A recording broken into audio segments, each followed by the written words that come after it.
Right. तो as level का atomic structure का टॉपिक हमारा हो चुका था, और हमें उसके टॉपिकल पास पेपर क्वेश्चंस करने थे। अगर आपको किसी भी जगह पे आज थोड़ा मसला आ रहा है स्क्रीन का, तो अगर कहीं भी आपको स्क्रीन ना दिखे तो मुझे बताइएगा, सही है? सही है। ओके। तो टॉपिकल पास पेपर में हम आज P2 भी करेंगे, थोड़े से P1 भी करेंगे। एक आध सवाल मैं सॉल्व करूंगा, और फिर अगला जो सेम तरीके का सवाल है वो मैं आपको दूंगा सॉल्व करने के लिए। तो ये पहला वाला मैं आपके साथ करता हूँ। सबसे पहले क्वेश्चन को पढ़ते हैं। क्वेश्चन हमें सबसे पहले थोड़ी इंट्रोडक्टरी इंफॉर्मेशन देता है, और कहता है कि जो एटम्स और आयॉन्स की कॉम्पोजिशन है, the composition of atoms and ions can be determined from the knowledge of atomic number, nucleon number and charge. अच्छा, न्यूक्लियॉन नंबर का मतलब क्या होता है? Nucleon number is another word for mass number. मतलब अगर मैं मास नंबर लिखूं या न्यूक्लियॉन नंबर लिखूं तो it's the same thing. Atomic number तो हमें ऑलरेडी पता है, चार्ज का भी मतलब हमें ऑलरेडी पता है। कंप्लीट द टेबल लिखने का वो कह रहा है। अगर एटॉमिक नंबर 3 है, अब यहाँ पे आप खोल लो पीरियोडिक टेबल अपना। जब आप पीरियोडिक टेबल खोलोगे तो आपको दिखेगा कि एटॉमिक नंबर जो, अच्छा सबसे पहले तो ये समझते हैं। पहले तो आप पीरियोडिक टेबल खोलो, फिर मुझे बताओ जब आपने खोल लिया हो तो।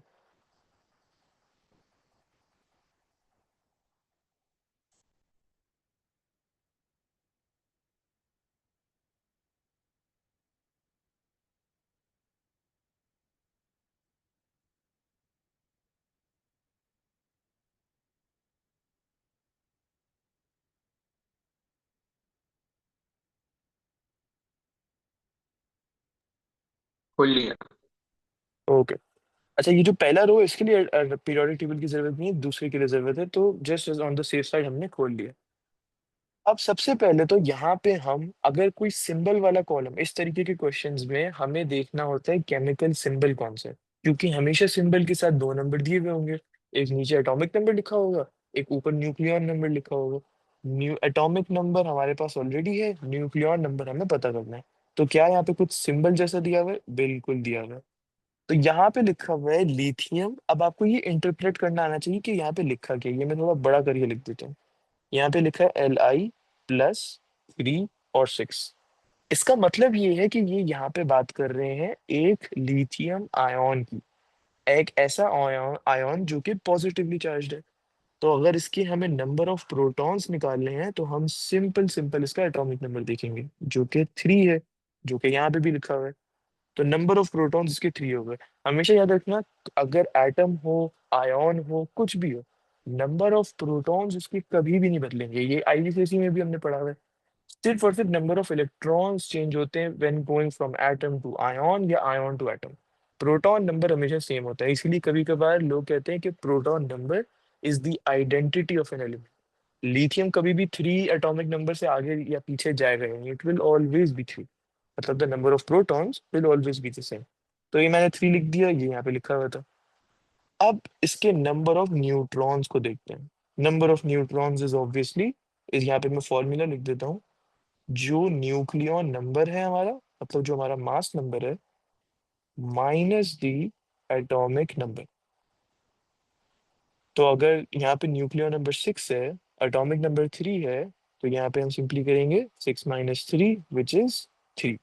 तो हमें यहाँ पे न्यूक्लियॉन नंबर मिल गया विच इज, सॉरी, हमें यहाँ पे न्यूक्लियॉन नंबर नहीं, हमें यहाँ पे न्यूट्रॉन्स मिल गए, the number of neutrons which is 3।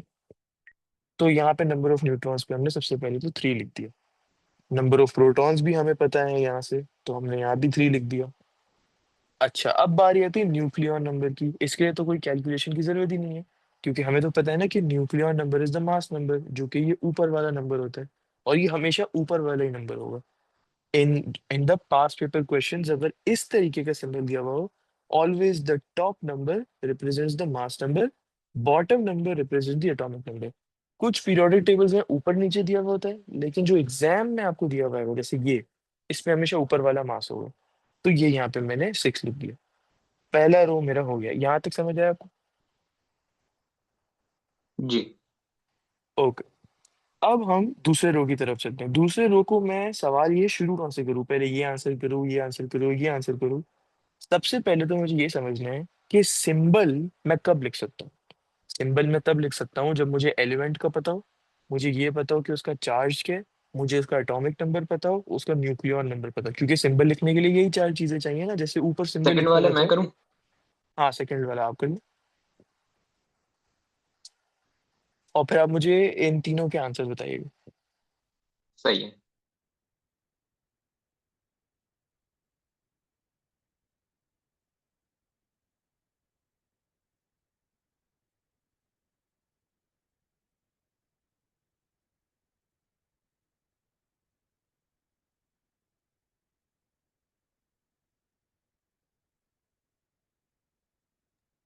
अच्छा, मुझे बस एक चीज ये कंफर्म करनी है। जी। जैसे अगर इसमें न्यूक्लियॉन नंबर जो है, अगर वो पॉइंट्स में आ रहा होगा तो मैं उसको राउंड ऑफ कर दूं ना?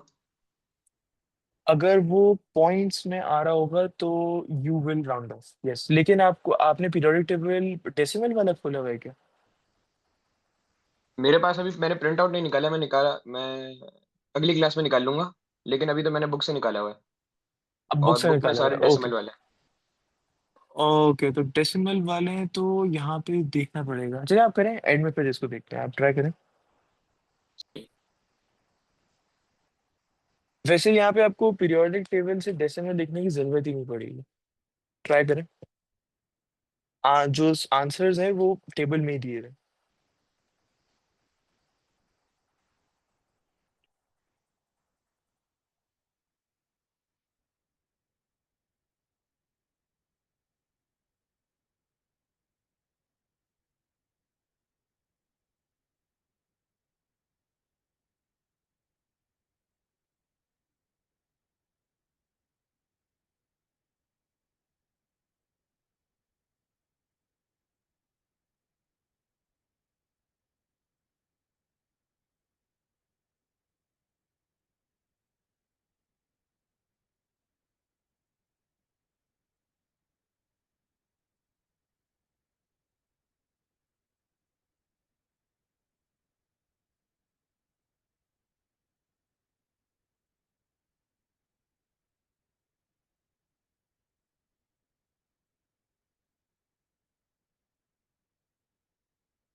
हाँ, मैंने कर तो लिया। मैं आपको पिक्चर भेज दूं या इसको मतलब आपको बस आंसर्स बता दूं? आप मुझे आंसर बता दो, कोई मसला नहीं है। तो आपको एटॉमिक नंबर क्या मिला? 26। ओके, बिल्कुल सही। Nucleon number? के बाद फिर न्यूक्लियन नंबर मेरा 58 आया है। 58, करेक्ट। और फिर सिंबल क्या है आपका? सिंबल है मेरा आयरन, ओके, Fe+3। और उसके बाद फिर मैंने टॉप पे लिखा हुआ उस पर 26 और बॉटम पे लिखा हुआ है 58। तो ये थोड़ा सा उल्टा कर दिया आपने। जो टॉप पे आएगा वो आएगा 58 और बॉटम पे आएगा 26, क्योंकि हमेशा अगर एग्जाम में आपको लिखना हो ना तो आप यही पैटर्न फॉलो करो। यहाँ पे आपका सिंबल आएगा, यहाँ पे आपका चार्ज आएगा, बॉटम पे आपका एटॉमिक नंबर आएगा और टॉप पे आपका न्यूक्लियर नंबर आएगा। हमेशा आप यही वाला पैटर्न फॉलो सही। करो, क्योंकि अलग अलग जो पीरियोडिक टेबल्स हैं उसमें अलग अलग फॉर्मेट में दिया होता है। एग्जाम का फॉर्मेट बिल्कुल एग्जैक्टली यही है, तो आप यही वाला फॉलो करो। बाकी बिल्कुल सही है, बेहतरीन। अच्छा, अब इसी तरीके का एक और सवाल है मेरे पास। कहाँ गया, कहाँ गया, ये रहा। तो पहले दो आप सॉल्व करो, उसके बाद एंड के दो हम साथ में सॉल्व करते हैं। पहले दो आप सॉल्व करके मुझे पिक्चर भेज दो इनकी, ये वाला और ये वाला। सही है।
अच्छा मुझे एक मिनट दो, कॉल आ रही है, मैं अटेंड करके आता हूँ।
Hello, are you there?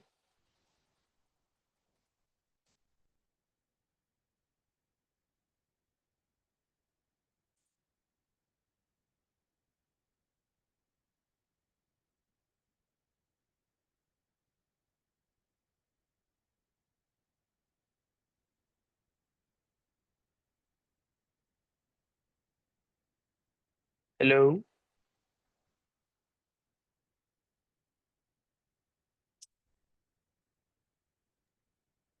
Hello. Hello जी जी, आपको आवाज आ रही है? जी। जी सॉरी, वो एक कॉल आ गई थी। अब हम कंटिन्यू करते हैं। तो मैंने आपका आंसर्स तो चेक कर लिए थे, बिल्कुल सही है, तो मैं यहाँ पे लिख देता हूँ जो आपने लिखा है। सारे फाइव्स हैं, right. And then this is 15, double seven, eight, 10। 15, double seven, eight, 10 and -3, बिल्कुल सही। अच्छा, अब हम करते हैं बाकी के दो। बाकी के दो जरा से इसलिए मुश्किल है क्योंकि इसमें जो एलिमेंट का नाम है वो हमें दिया नहीं गया, वो हमें निकालना है। अब हम ये निकालें कैसे? इन तरीके की जो टेबल वाले क्वेश्चन होते हैं ना, इसमें एक रूल तो अब तक आप समझ ही चुके होंगे, atomic number is equal to proton number. जहां एटॉमिक नंबर दिया हुआ है वहां प्रोटॉन नंबर भी दिया हुआ है, तो क्या कोई ऐसा ब्लैंक है एटॉमिक या प्रोटॉन में से और दूसरा दिया हुआ है? क्या कोई ऐसी सिचुएशन है? यहाँ पे तो ऐसी नहीं है क्योंकि एटॉमिक नंबर और नंबर ऑफ प्रोटॉन्स तो दोनों दिए हुए हैं। अच्छा, फिर अगली चीज को देखते हैं। नंबर ऑफ इलेक्ट्रॉन्स को नंबर ऑफ प्रोटॉन से कंपेयर करना, दैट्स द सेकंड थिंग। अगर 82 प्रोटॉन्स हैं और 80 इलेक्ट्रॉन्स हैं, मतलब कि दो इलेक्ट्रॉन उस स्पीशीज ने लूज किया, तो उसका ओवरऑल चार्ज बन गया +2। अब नंबर ऑफ न्यूट्रॉन्स निकालने के लिए मुझे न्यूक्लियॉन नंबर चाहिए होता है और मुझे प्रोटॉन नंबर चाहिए होता है। यही होता है ना formula, nucleon number minus the proton number. Nucleon number ये रहा, प्रोटॉन नंबर या एटॉमिक नंबर ये रहा। सो 208 माइनस 82, 208 माइनस 82 इज 126। तो ये मेरे नंबर ऑफ न्यूट्रॉन्स भी आ गए। अब मैं एलिमेंट का नाम कैसे लिखूंगा? अच्छा, मुझे आप ये बता सकते हो कि किसी भी एलिमेंट की आइडेंटिटी क्या होती है? उसके प्रोटॉन नंबर्स। बिल्कुल। तो यहाँ पे मैं पीरियोडिक टेबल देखूंगा कि 82 वाला प्रोटॉन या एटॉमिक नंबर का कौन सा एलिमेंट है। तो अभी मैं पीरियोडिक टेबल पे जाऊंगा। आपके पास पीरियोडिक टेबल है, आप भी चेक कर सकते हो। 82 पे आता लेड। है पी, पी लेड, बिल्कुल। तो यहाँ पे मैं लिख दूंगा सिंपली लेड। ये मेरा रो खत्म हो गई। अगली चीज पे आते हैं। अब थोड़ा स्पीड में करेंगे। नंबर ऑफ प्रोटॉन्स पता है, मतलब एटॉमिक नंबर भी पता है, तो हमने 3 लिख दिया। नंबर ओवरऑल चार्ज यहाँ पे +1 दिया हुआ है, मतलब कि प्रोटॉन एक ज्यादा होंगे। So let's say example randomly 7 protons अगर होते तो 6 इलेक्ट्रॉन्स होते, ऐसे एक का डिफरेंस होता है, प्रोटॉन ज्यादा होते। So if it's a +1 here and I know 3 protons, meaning 2 electrons, क्योंकि +1 का चार्ज है। न्यूक्लियॉन नंबर, अब सिंपल मैथ्स यूज करते हैं। Neutrons is equal to nucleon number minus atomic number. मेरे पास एटॉमिक नंबर है, मेरे पास न्यूट्रॉन्स हैं, मुझे न्यूक्लियॉन नंबर चाहिए। तो मैं अब सिर्फ इक्वेशन को रीअरेंज करूंगा। Nucleon number is equal to neutrons plus atomic number. मैं ये इस पूरी चीज को इस साइड पे ले गया। एंड ये तो सिंपल मैथ्स का रूल है, इज इक्वल टू साइड के ऑपोजिट लेके जाते हैं तो जो साइन है वो ऑपोजिट हो जाती है। तो ये माइनस था तो ये प्लस हो गया यहाँ पे। So this becomes plus number of neutrons plus atomic number.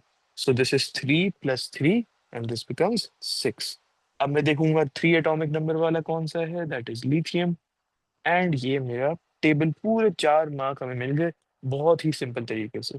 इसके सिर्फ ट्रिक ये है, ये दो एक दो चीजें हैं जो याद रखनी है कि एटॉमिक नंबर प्रोटॉन नंबर होता है, एक एलिमेंट की आइडेंटिटी होता है, चार्ज को इलेक्ट्रॉन और प्रोटॉन से कंपेयर कैसे करें, और न्यूक्लियॉन नंबर न्यूट्रॉन और एटॉमिक नंबर को कंपेयर कैसे करें। और फिर ये स्पीड में हो जाती है सारी चीजें। ओके, अब हम क्वेश्चन नंबर 2 पे आते हैं, और फिर उसके बाद थोड़े से P1 के भी एमसीक्यूज इंशाल्लाह कर लेंगे। क्वेश्चन नंबर 2 कहते हैं कि electrons in atoms up to 36, मतलब क्रिप्टॉन तक, S, P और D के ऑर्बिटल्स में स्प्लिट होते हैं। आप जरा पीरियोडिक टेबल पे अगर आओ और आप क्रिप्टॉन को देखो कहाँ पे, वो 36 पे। जब आप इसके बाद किसी भी इलेक्ट्रॉन सॉरी किसी भी एलिमेंट को देखोगे ना, तो उसमें आपको इलेक्ट्रॉन्स को एस ऑर्बिटल में भी जाना पड़ेगा। अगर आप क्रिप्टॉन का बोलो इलेक्ट्रॉनिक कॉन्फ़िगरेशन, तो आप क्रिप्टॉन की इलेक्ट्रॉनिक कॉन्फ़िगरेशन बता सकते हो मुझे? 1s2 okay. और 2s2, 2p6, 3s2, 3p6, 4s2 और 3d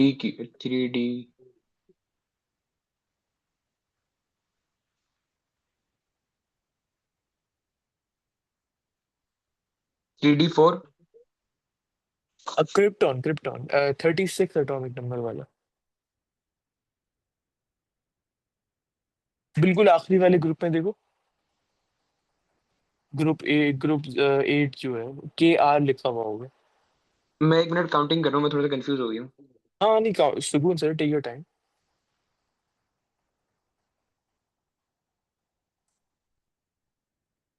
एक काम करता हूँ, पीरियोडिक टेबल यहाँ पे भी ले आता हूँ, ठीक है। 3d10 okay, correct.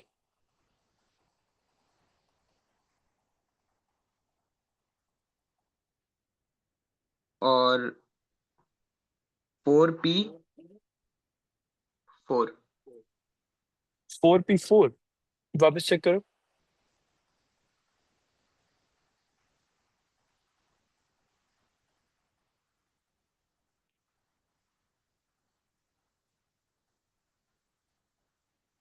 4p6। 4p6 बिल्कुल सही। अच्छा, अब मैं एक सेकंड पीरियोडिक टेबल ले आता हूँ ताकि मैं वो चीज़ समझा सकूँ जो बताना चाह रहा हूँ। एक सेकंड। ये आगे पीरियोडिक टेबल।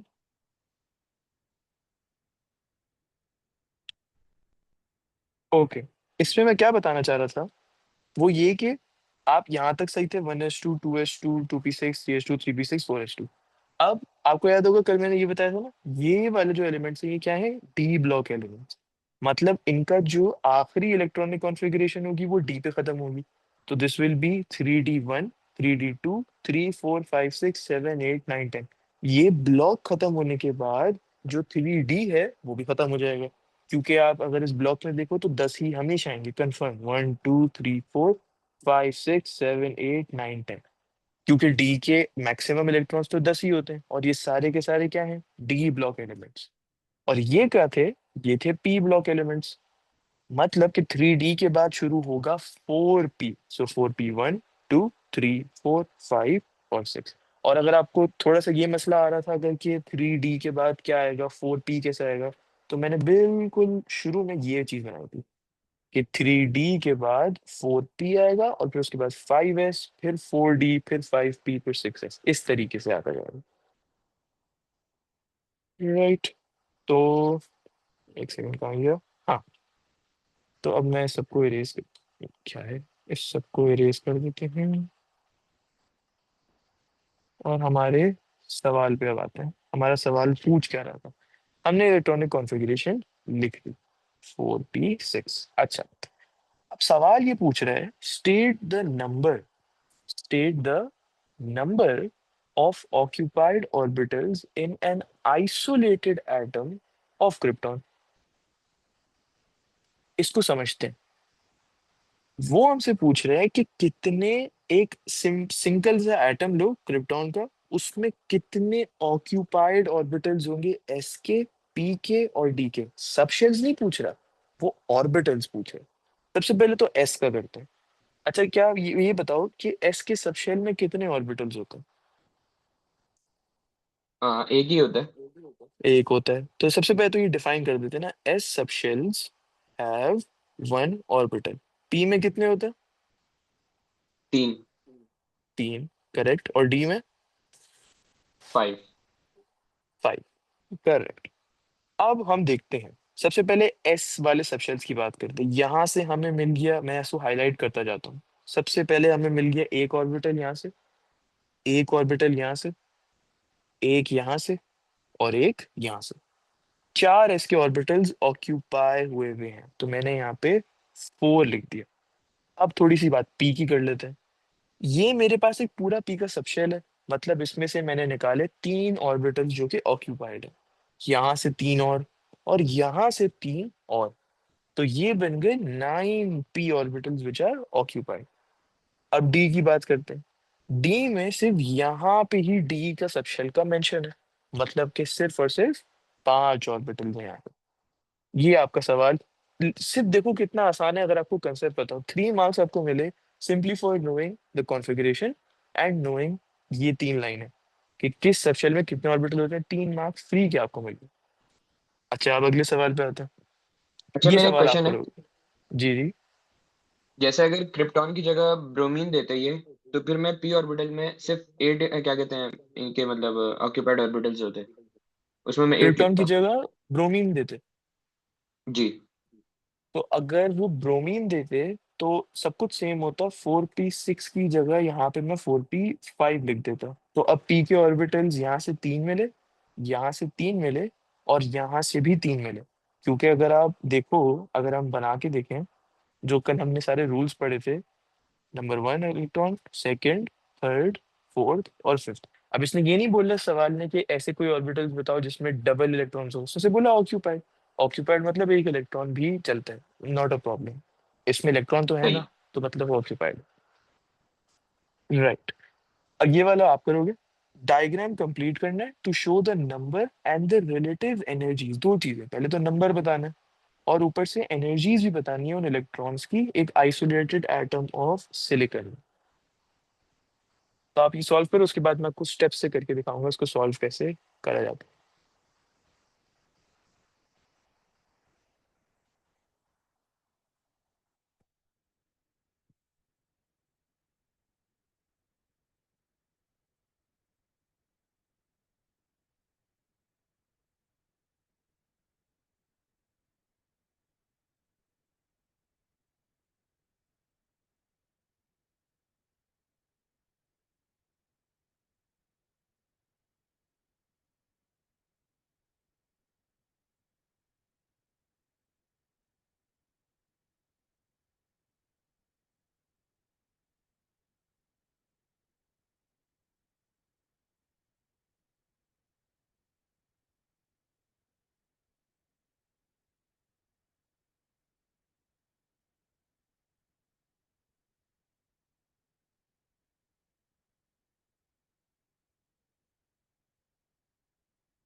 ओके, मैंने तो मैं कर यहाँ पे लिया, देख आपको लेता हूँ। पिक्चर शेयर कर दी है।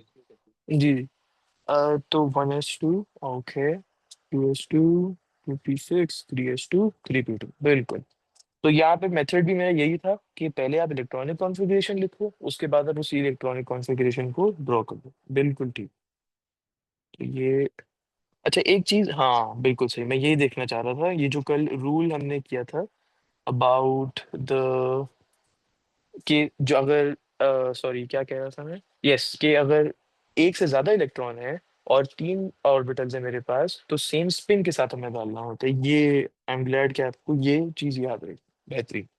अच्छा, अगली चीज, the diagram shows a type of orbital. Obviously ये डबल, डबल नहीं, ये सिंगल डंबल का शेप है, तो अगर डंबल शेप का ऑर्बिटल हो तो वो कौन से सबशेल का आएगा? पी। पी, बिल्कुल ठीक। अच्छा, सवाल हमसे क्या पूछ रहे हैं? शो द टोटल और state the total number of electrons that exist in all orbitals of this type in an atom of fluorine 9। मतलब सवाल ये पूछ रहा है कि भाई ऑर्बिटल्स बताओ, सॉरी नंबर ऑफ इलेक्ट्रॉन्स बताओ टोटल, जो ऐसे सारे ऑर्बिटल्स में एग्जिस्ट करते हैं जो इस टाइप का हो। मतलब सिंपली वो हमसे क्या पूछना चाह रहे हैं? सबसे पहले तो आप मुझे आंसर बताओ क्या होगा आपका।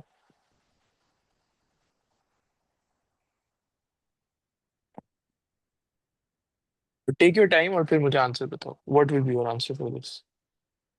अगर मैं इसकी बिल्कुल ही आखिरी उसके बात करूँ तो वो होगा 2p5। फॉर और फ्लोरीन 9। जी। यस, तो आपने कहा 2p5, बिल्कुल सही। तो हम 1s2 इसको लिख लेते हैं ना, 1s2, 2s2 और 2p5।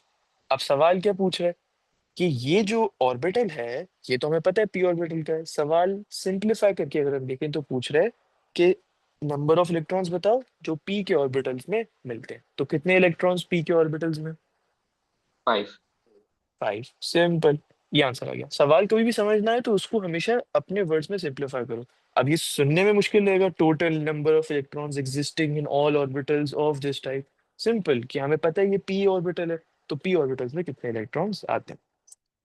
अच्छा, अगला सवाल ये पूछता है कि हेड्रॉन और hydron is a general term which is used to represent the ions this, this and this. मतलब अगर आपने स्कूल में आइसोटोप्स के बारे में पढ़ लिया अभी तक? जी। हाँ, तो ये आगे जाके हम पढ़ेंगे, लेकिन आपको थोड़ी बहुत तो अंडरस्टैंडिंग है ना आइसोटोप्स की। तो आइसोटोप्स वो होते हैं जिनका सेम एटॉमिक नंबर होता है, लेकिन उनका जो मास नंबर है, जो न्यूक्लियॉन नंबर है, वो अलग होता है, क्योंकि उनमें नंबर ऑफ न्यूट्रॉन्स अलग होते हैं। तो इन सब में अगर हम देखें, जो बॉटम नंबर है वो 1 है, लेकिन यहाँ पे 1 है टॉप वाला, 2 और यहाँ पे 3। वो इसीलिए क्योंकि न्यूट्रॉन का नंबर अलग है। जब न्यूट्रॉन का नंबर अलग होगा तो ऑटोमेटिकली मास का नंबर भी अलग होगा, क्योंकि न्यूट्रॉन निकालने के फॉर्मूला में ही तो मास आता है। तो सवाल हमसे ये पूछ रहा है कि in terms of sub atomic particles, कौन से वाले? In the nucleus. तो सबसे पहले तो इसको सिंप्लीफाई कर लेते हैं। Instead of writing in terms of sub atomic particles in the nucleus, वो कह रहे हैं प्रोटॉन एंड न्यूट्रॉन की बात करनी है, इलेक्ट्रॉन की बात नहीं करनी। सिंपल, क्योंकि इलेक्ट्रॉन्स तो न्यूक्लियस में फाउंड ही नहीं होते। What is the same about each of these ions and what is different? तो सबसे पहले तो बताओ, इन तीनों चीजों में अगर आपको नंबर ऑफ प्रोटॉन्स को कंपेयर करना हो, तो क्या वो सेम है या क्या वो डिफरेंट है? नंबर ऑफ प्रोटॉन्स सेम है, न्यूट्रॉन्स डिफरेंट है। ओके, खत्म, आ गया एक mark. So it is the same protons, लेकिन न्यूट्रॉन्स क्योंकि आइसोटोप्स हैं, so this is different neutrons, right.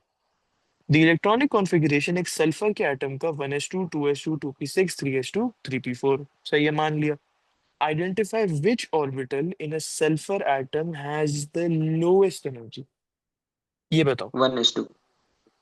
बिल्कुल। अब यहाँ पे आपको ऑर्बिटल पूछा है, राइट? तो ऑर्बिटल की जगह अगर आप सिर्फ 1s भी लिखो ना तो वो भी चलेगा, क्योंकि सॉरी, वो ऑर्बिटल का ये नहीं कह रहा कि आप लिखो कि ऑर्बिटल में कैपेसिटी कितनी है, क्या उसमें एक इलेक्ट्रॉन है, फुल फिल्ड है, हाफ फिल्ड है, नहीं। वो सिर्फ पूछ रहे ऑर्बिटल बताओ, तो orbital is 1s, 2s, 2p, ये नेम है ऑर्बिटल्स के। 1s2 मतलब कि आप ऑर्बिटल प्लस उसकी कैपेसिटी भी बता रहे हो। 1s2 भी लिखो, कोई मसला नहीं है, लेकिन 1s यहाँ पे बेहतर होगा, right. Sketch the shape of a P orbital, अभी हमने ऊपर ही देखा, इस तरीके से भी बना सकते हैं। अच्छा ये मुझे बताओ, ये पी सबशेल का तो है, लेकिन ये कौन सा ऑर्बिटल होगा? P x. पी एक्स, बेहतरीन। तो sketch the shape of P orbital, तो हम इस तरीके से भी बना सकते हैं। और यहाँ पे नीचे पी एक्स लिख दो, नहीं भी लिखना कोई मसला नहीं है, उसने हमें रिस्ट्रिक्ट नहीं किया कि right the name, only sketch. या तो हम इस तरीके से भी बना सकते हैं, तो ये पी वाई बन गया, या इस तरीके से भी, तो ये पी जेड बन गया। राइट, इसमें से कोई एक बनाओ, obviously we'll get the mark as well. During the process of ionisation a sulphur atom loses an electron. अभी तक हमने आयनाइजेशन का टॉपिक पढ़ा नहीं है। अभी के लिए इस सवाल को आंसर करने के लिए आपको आयनाइजेशन पता होना जरूरी नहीं है।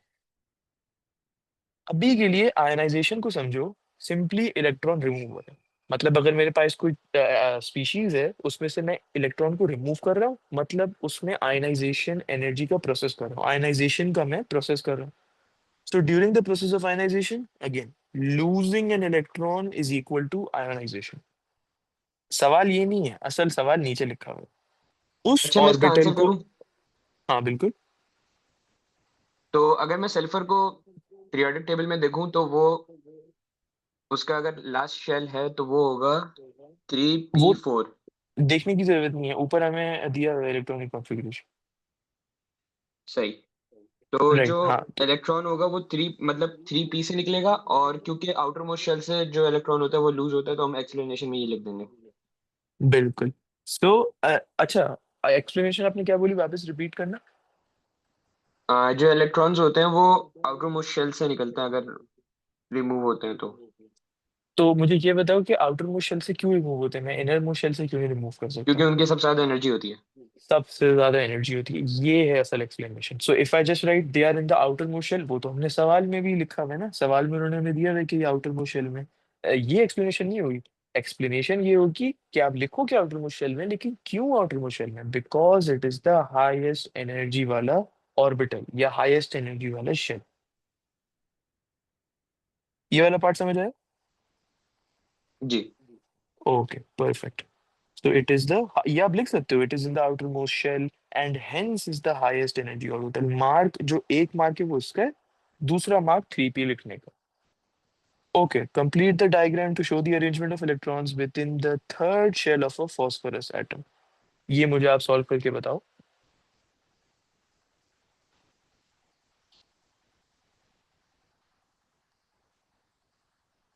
अगर आपने पीरियोडिक टेबल नहीं खोला, मैं लिख के दे देता हूँ कि फॉस्फोरस में 15 इलेक्ट्रॉन होते हैं। ओके।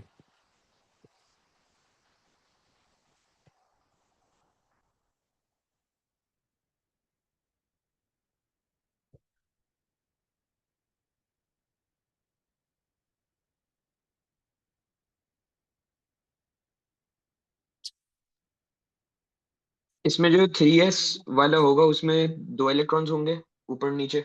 और जो थ्री ओके, पी वाला होगा उसमें हर तीन जो इसके ऑर्बिटल्स होंगे उस पर एक इलेक्ट्रॉन होगा अपवर्ड डायरेक्शन में। अपवर्ड, बिल्कुल सही। अब इन तीनों को मैं डाउनवर्ड्स ही बना सकता हूँ, बस एक कंडीशन क्या थी कि वो सेम स्पिन में होने चाहिए, सेम डायरेक्शन में होने चाहिए। बिल्कुल ठीक। ये हमारे P2 के हो गए। ये इसकी मार्किंग स्कीम्स है, ये नोट्स मैं आपको भेज दूंगा क्लास के बाद। अब हम जरा P1 के पास पेपर्स पे थोड़े से आ अच्छा मेरा जाते हैं। एक क्वेश्चन है। जी। जो अभी हम लोग ने जो अभी क्वेश्चन किया था, आप वो एक मिनट वो लगाएगा वाला क्वेश्चन। या इसमें जो दो एरो बनाए, मतलब मैं अगर 3s का बनाऊं तो मैं ऐसे बना सकता हूँ, और 3p ओ के जो वेट, आपने दो माय मतलब। Bad, you are right, you are right. मेरी गलती हो गई, एक सेकेंड।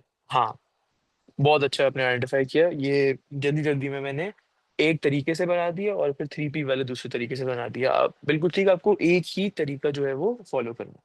करेक्ट। सही है। Okay, so this was the marking scheme and now comes P1। P1 में ना सबसे पहले ये मैं सवाल करवाना चाहूंगा, ये सबसे ज्यादा बेहतरीन सवाल है इन सब में से। आप ये सवाल को पढ़ो, या पहले मैं पढ़ देता हूँ उसके बाद आप सॉल्व करो। सवाल ये पूछ रहे हैं कि एक आयन है, वो आयन है X2+, तो X इज अननोन लेकिन उसका चार्ज है 2+। इसकी इलेक्ट्रॉनिक कॉन्फ़िगरेशन बिल्कुल सेम है जैसे क्रिप्टॉन एटम की है, क्रिप्टॉन आयन, क्रिप्टॉन एटम। तो अगर क्रिप्टॉन एटम की कॉन्फ़िगरेशन पता है तो इसकी भी पता है। तो what is the electronic configuration of an atom of x, it's not asking ion, it's asking atom. ये मुझे आप बताओ आंसर।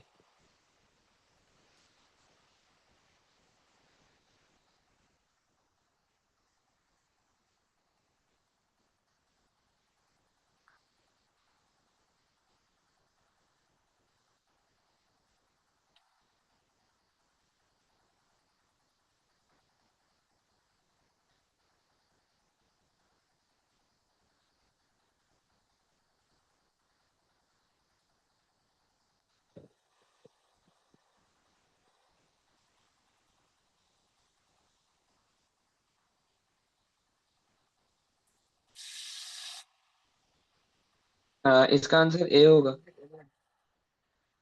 इसका आंसर ए। ओके, तो मैं इसका आंसर पहले बता देता हूँ, इसका आंसर बी होगा। अब इसको सुकून से बैठ के हम सॉल्व करते हैं। देखो, सबसे पहले तो जब भी आपको, ये बहुत सारे सवाल में आता है और ये बहुत सारे सवाल में सेम कंसेप्ट यूज होता है। कंसेप्ट क्या है? आयन दिया हुआ है, एटम दिया हुआ है, और आयन या एटम में से किसी एक की इलेक्ट्रॉनिक कॉन्फ़िगरेशन पूछी हुई है। तो आप क्या करें, जिसकी इलेक्ट्रॉनिक कॉन्फ़िगरेशन दी हुई है ना, पहले वो लिख दो और फिर उसको कन्वर्ट कर दो एटम में। तो यहाँ पे भी हम सेम मेथड फॉलो करेंगे। सवाल ये कह रहा है कि थोड़ा उन्होंने कॉम्प्लेक्स बनाया हुआ है कि क्रिप्टॉन का कॉन्फ़िगरेशन और आयन की कॉन्फ़िगरेशन सेम है। तो X2 प्लस आयन की कॉन्फ़िगरेशन होगी 1s2, मतलब यहाँ पे आर्गॉन लिखा हुआ है हर ऑप्शन में, तो हम भी आर्गॉन ही लिखेंगे, लंबा नहीं लिखेंगे पूरा। 4s2, 3d10, और फिर उसके बाद 4p6। ये किसकी है? 2 प्लस की। अब मुझे बताओ कि अगर मुझे एक्स में जाना है, मतलब X2 प्लस से एक्स में जाना है, तो मुझे इलेक्ट्रॉन गेन करने पड़ेंगे, लूज करने पड़ेंगे, और कितने गेन या लूज करने पड़ेंगे, ये बताओ। अगर मैं एटम एक्स की बात करूँ तो हम लोग को इलेक्ट्रॉन गेन करने पड़ेंगे। हेलो, आपकी आवाज लैग कर गई बीच में थोड़ी।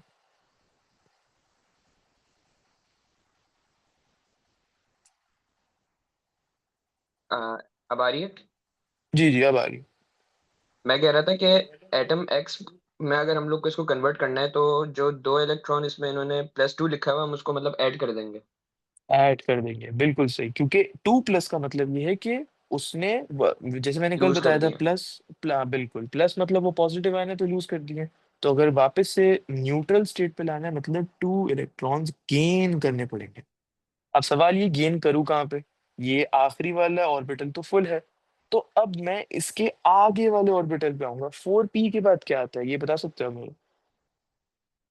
5s2। 4p के बाद 5s आता है, तो ये 5s2 बन गया, और ये इसकी इलेक्ट्रॉनिक कॉन्फ़िगरेशन है। ये बात समझ आई है? सही। मैं ये कंफ्यूज हो गया था, मैंने मतलब उन्होंने लिखा हुआ था ना x+2, तो मैंने जी मतलब जी। उससे दो इलेक्ट्रॉन माइनस कर दिए थे, तो मैंने ये गलती कर दी। हाँ, मैं यही सही यही कंफ्यूज हो रहा था कि आंसर ए या बी में से ही होगा कोई। सही, कोई मसला नहीं। Okay, next question, what is the electronic configuration of an isolated Na2 plus ion? अच्छा, ये एक चीज, ये हर अक्सर क्वेश्चन में आप कंफ्यूज ना हो जाइए, आइसोलेटेड उन्होंने जानबूझ के लिखा हुआ होता है, पहले तो कंफ्यूज करने के लिए। और दूसरा, कभी कभी जब आप आगे जाके केमिस्ट्री पढ़ोगे ना, तो इसमें होता ये है कि जो कभी कभी आयन अगर साथ में हो ना, तो उनमें भी रिएक्शन होते हैं। तो इसीलिए बच्चों को क्लियर कर देते हैं कि यार इस आयन को हमने दूर रखा हुआ है, आइसोलेट किया हुआ है, इसके साथ कोई रिएक्शन नहीं हो रहा। तो ये पर्पस है ये लिखने का। तो electronic configuration of Na2 plus, बताओ मुझे क्या आएगी।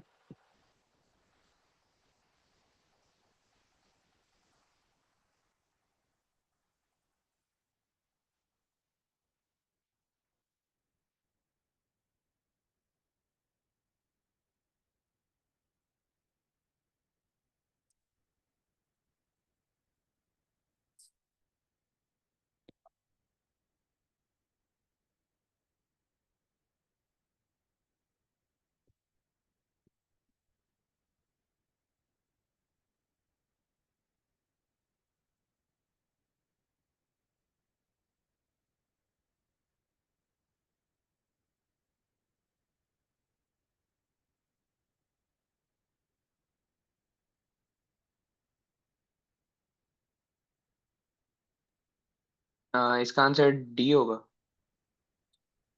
इसका आंसर डी है, बिल्कुल ठीक। तो अगेन ये आप मैं ये आपको एक्सप्लेन कर दूं या should we like move on? आसान है मतलब, वी कैन हाँ मूव ऑन। मुझे अब एक काम करो ना, आप एक्सप्लेन कर दो आपने किया कैसे, मुझे बता दो। अगर मैं वैसे देखूं, जैसा मैंने ऊपर पहले गलती की थी कि मैंने उसमें से 2 इलेक्ट्रॉन माइनस कर दिए थे, इस वक्त मैंने दोनों इलेक्ट्रॉन हम्म। मतलब माइनस नहीं किए। और उसके बाद अगर मैं वैसे कंफ्यूजन की बात करूँ तो मैं ए और डी में कंफ्यूज हो रहा था, लेकिन क्योंकि अगर हम लोग देखा जाए तो जब फुली क्या कहते हैं वो ऑर्बिटल जो होता है, अगर वो फुली फिल्ड है तो वो स्टेबल है, और हाफ है तो फिर स्टेबल है। तो जो उस जो ए वाला क्वेश्चन है उसमें 3D6 है, और उस पे क्या कहते हैं 4s2 बना हुआ है, तो वो स्टेबल नहीं होगा।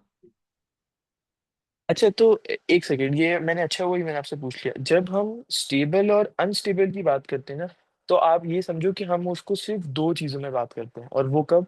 जब इलेक्ट्रॉन को जंप कराने की बात हो। इलेक्ट्रॉन को जब जंप करा रहे हो तब हम बोलेंगे कि यार ये स्टेबल है, ये अनस्टेबल है। तो मतलब जब हम क्रोमियम और कॉपर की बात करें, सिर्फ अनस्टेबल और स्टेबल का कंसेप्ट वहीं पे आएगा। यहाँ हमें समझना है एक रूल जो हमने कल पढ़ा था। वो ये था कि ट्रांजिशन एलिमेंट्स का जब आयॉन्स हम करें, तो इलेक्ट्रॉन्स पहले कहाँ से लूज होते हैं, ये आपको याद है?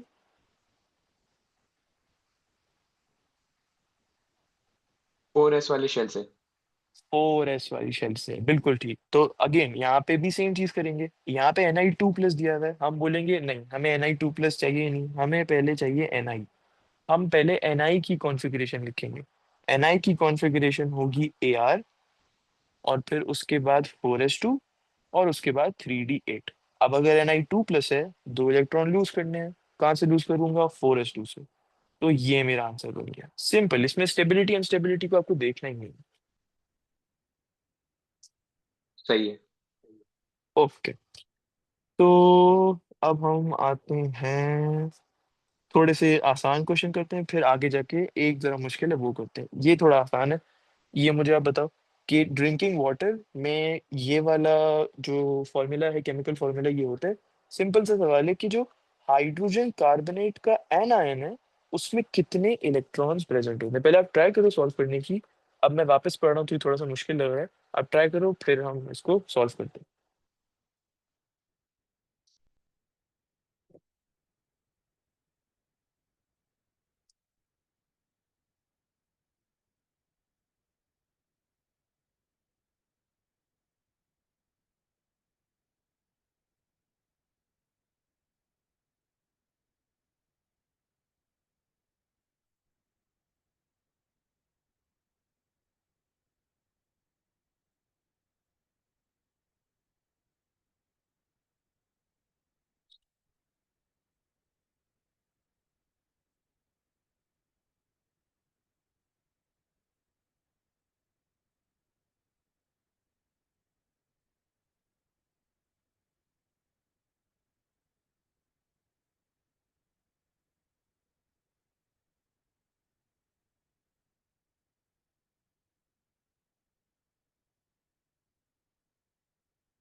ये वाला क्वेश्चन आप समझा दें।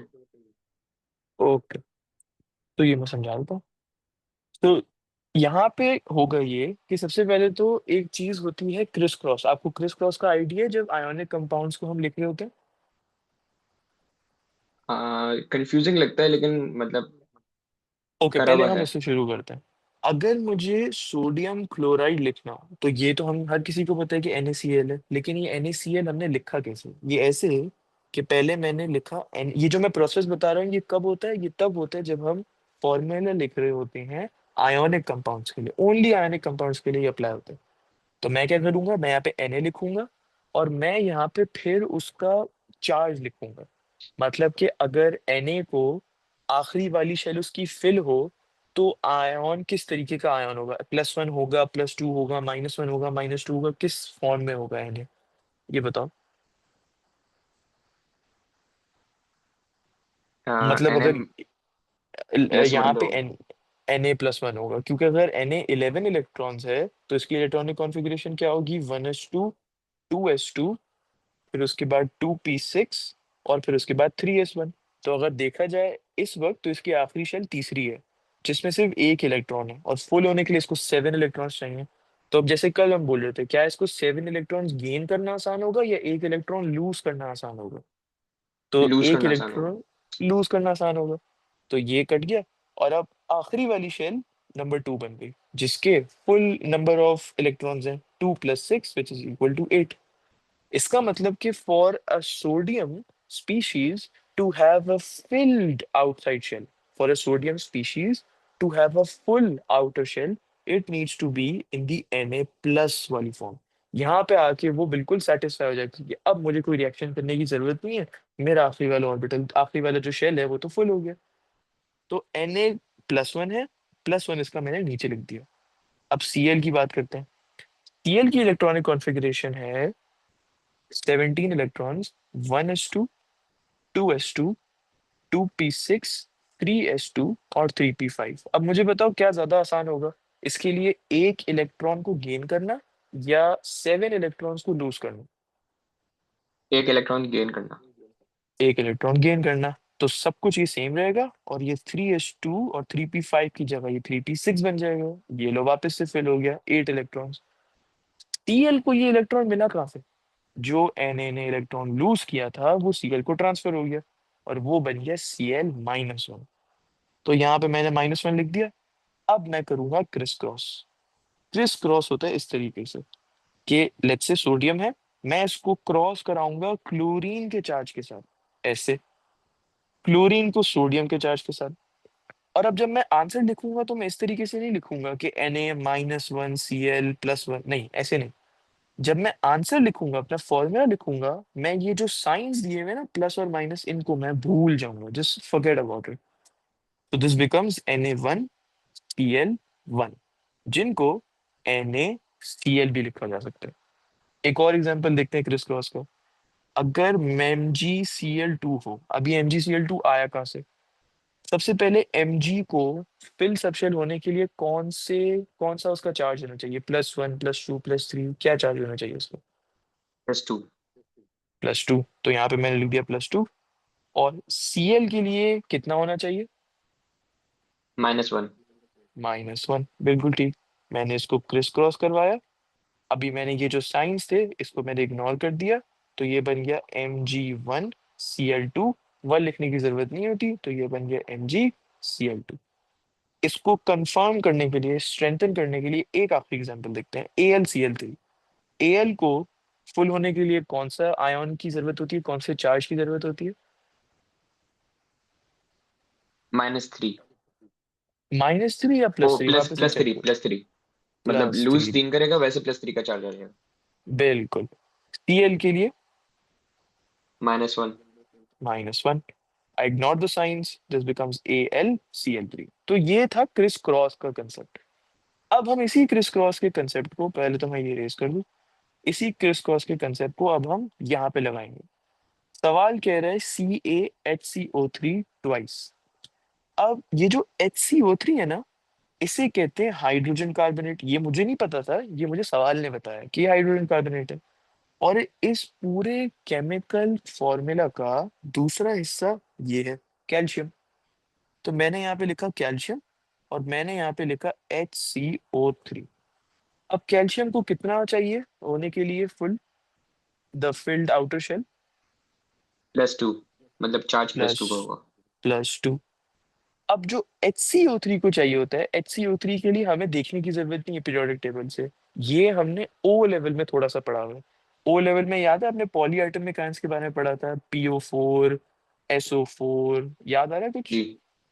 हाँ, तो ये पॉली एटॉमिक आयन है, phosphate, sulphate, carbonate, nitrate, hydrogen carbonate.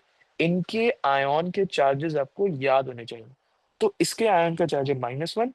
इसको हमने क्रिस क्रॉस किया, तो ये बन गया Ca, ब्रैकेट में HCO3 ट्वाइस। ये ब्रैकेट क्यों लगाया? क्योंकि लेट्स से अगर मैं ब्रैकेट नहीं लगाता तो ये कुछ इस तरीके का लगता, HCO3 32। 32 तो नहीं है ना, तो इसलिए मुझे इसको ब्रैकेट में डालना पड़ता है सेपरेट करने के लिए। ये था क्रिस क्रॉस का कंसेप्ट। सवाल क्या पूछ रहे हैं हमसे? सवाल पूछ रहा है कि एक हाइड्रोजन कार्बोनेट के आयन में कितने इलेक्ट्रॉन्स हैं। अब मैं क्रिस क्रॉस का कंसेप्ट सिखाया क्यों? ताकि हमें हाइड्रोजन कार्बोनेट का अलग से चार्ज पता चल जाए, जो कि है HCO3-। अब क्या करेंगे, हाइड्रोजन के अंदर कितने इलेक्ट्रॉन्स होते हैं? एक। एक। कार्बन में कितने? 12। मतलब 12 के 6। 6। और ऑक्सीजन के 3 एटम्स में कितने होते हैं? एक नहीं, 3, क्योंकि ओ 8 थ्री को लिखा हुआ है। मल्टीप्लाई बाय 3 से मल्टीप्लाई कर देंगे। 3 से कर देंगे तो ये 24 बन गया। और ये जो -1 है, ये है एक एक्स्ट्रा इलेक्ट्रॉन जो कि कहाँ से आया?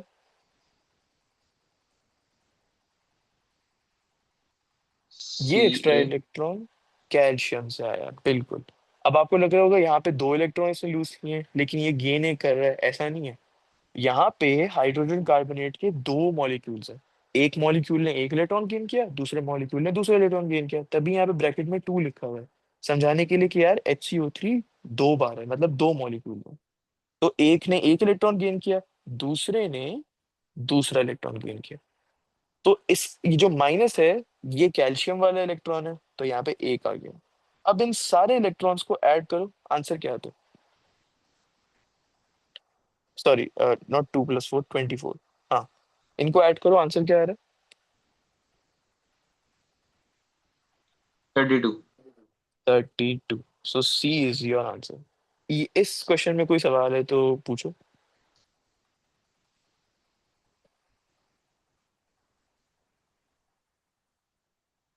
ये जो ब्रैकेट के बाद 2 लिखा है, हम्म। तो इससे इसका मतलब ये है कि जो हाइड्रोजन कार्बोनेट है इसके दो मतलब मॉलिक्यूल्स हैं। 2 मॉलिक्यूल है, बिल्कुल। तो जब इसको हम बोलते हैं ना कि किसी को समझाना हो या किसी को बताना हो कि ये, तो इसको बोलेंगे कैसे? इसको बोलेंगे CaHCO3 ट्वाइस। इसको टू नहीं बोलेंगे, इसको ट्वाइस बोलेंगे। क्यों? क्योंकि ट्वाइस का मतलब हम ये बताना चाह रहे हैं कि HCO3 के 2 मॉलिक्यूल्स हैं। एक इलेक्ट्रॉन कैल्शियम का एक मॉलिक्यूल ने गेन किया, दूसरा इलेक्ट्रॉन कैल्शियम ने जो लूज किया वो दूसरा मॉलिक्यूल ने गेन सही। किया। और हम लोगों ने जो इलेक्ट्रॉन बताया वो हमने सिर्फ एक उसका मॉलिक्यूल का बताया है। हाँ, क्योंकि हाइड्रोजन कार्बोनेट आयन लिखा होता है ना, not all of the hydrogen सही। कार्बोनेट के टोटल आयन्स। अच्छा, इसमें एक सही। एनायन का वर्ड है जो था, शायद थोड़ा डाउट हो इसमें। एनायन का मतलब नेगेटिव आयन। एग्जामिनर से बच्चों को कंफ्यूज करने के लिए देते हैं, कहीं पे एनायन लिखा है तो नेगेटिव आयन है, कहीं पे कैटायन लिखा हुआ है तो वो पॉजिटिव आयन है। ये बिल्कुल IGCSE वाला कंसेप्ट है, तो मैंने बोला ये रिवाइज करा दो थोड़ा सा। अच्छा, अब हम एक और सवाल कर लेते हैं। सबसे मुश्किल वाला कौन सा है? ओके ओके, हाँ, ये क्रिस क्रॉस वाला ये कॉल कर लेते हैं, ये वाला मुझे सॉल्व करके बताओ।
इसका आंसर ए है।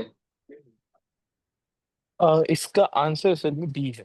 अच्छा, आई थिंक आई नो कि आप कौन सी चीज में कंफ्यूज हो रहे हो। एक मिनट, आपने इसको N3 माइनस कंसिडर किया था ऐसे, या आपने इसको N3 माइनस ऐसे कंसिडर किया था, पहला वाला या दूसरा वाला? पहला वाला। पहला वाला, तभी तो मसला आ रहा है। अब मैं आपको समझाता हूँ। अगर हम Na N3 को देखें, राइट, Na N3 का मतलब क्या है? कि मेरे पास एक सोडियम का एटम है और मेरे पास तीन नाइट्रोजन के एटम है। करेक्ट, यहाँ तक सही है? जी। तो अब इनका चार्जेस देखते हैं। मतलब पहले तो मैं क्या कर रहा था कि क्रिस क्रॉस कर रहा था, और क्रिस क्रॉस से फॉर्मूला पे आ रहा था। यहाँ पे अलग अलग तरीके का क्वेश्चन है कि फॉर्मूला दिया हुआ है और हमें बैक पेडल करना है, हमें उल्टा जाना है और हमें क्रिस क्रॉस वाली पोजीशन तक पहुंचना है। Na N3 का मतलब ये है कि मेरे पास सोडियम का एक आयन है जिसका +1 चार्ज है, और यही उसका चार्ज होता है in order for it to have a filled outer shell. और ये यहाँ पे N3 है। अब अगर मुझे ये बताओ कि मैं यहाँ पे ऐसी क्या चीज लिखूं कि जब मैं इनको क्रिस क्रॉस करूं तो ये सिर्फ Na N3 ही दे। चलो, मेरे पास नाइट्रोजन है, अभी अभी के लिए भूल जाओ कि नाइट्रोजन के तीन एटम्स हैं। नहीं पता आपको, भूल जाओ, कोई मसला नहीं है। मुझे बताओ मैं यहाँ पे क्या लिखूं कि Na N3 आ जाए। -3। ट्राई करते हैं। अगर आप -3 लिखोगे तो फिर ये तो Na3N बन जाएगा, राइट। और अगर -3 आप लिख रहे हो, इसका मतलब आप एग्जामिनर को ये बताना चाह रहे हो कि मैं इस सवाल से ये समझाऊं कि मेरे पास एक नाइट्रोजन का एटम है जिसने तीन इलेक्ट्रॉन्स लूज किए हुए। ट्राई करके देख लेते हैं। अगर हमने ये ट्राई करा तो हमारा ये फॉर्मूला बन रहा है Na3N, Na N3 नहीं बन रहा। तो अब दूसरी वाली चीज ट्राई करते हैं, कि मतलब नाइट्रोजन को एक एटम समझने की बजाय जिसने तीन इलेक्ट्रॉन गेन किए हैं, यही पहले आप समझ लेते, राइट, कि N3 माइनस है।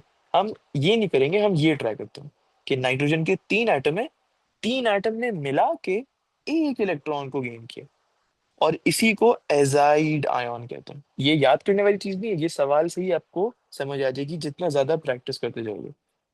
अब N3 के ऊपर -1 का चार्ज है। Let's try putting a -1 charge. अब मुझे इसका फॉर्मूला बताओगे, इसका फॉर्मूला क्या होगा? कैंसिल आउट हो जाएंगे, मतलब Na, ना हम माइनस लिख सकते हैं ना प्लस लिख सकते हैं, तो Na N3 माइनस ना बन प्लस जाएगा। लिख सकते हैं, बिल्कुल। तो ये Na N3 बन गया, और ये वाला फॉर्मूला मेरा रीच हो गया।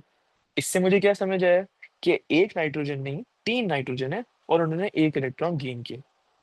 अब बाकी सारी चीजें सिंपल होगी, कि एक Na+ आयन है, एक N3 माइनस आयन है। सोडियम आयन में कितने इलेक्ट्रॉन्स होंगे?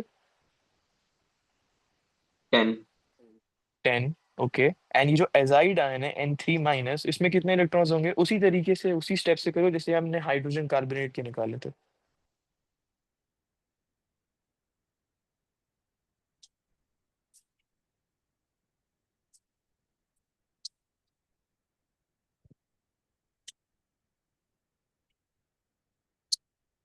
7 को मैं मल्टीप्लाई बाय 3 करूंगा, तो आंसर आ गया मेरा बिल्कुल। 21। उसके बाद इस पे जो नेगेटिव का साइन है, इसको मैं एक और इलेक्ट्रॉन ऐड कर दूंगा, तो ये 22 हो गया, सही।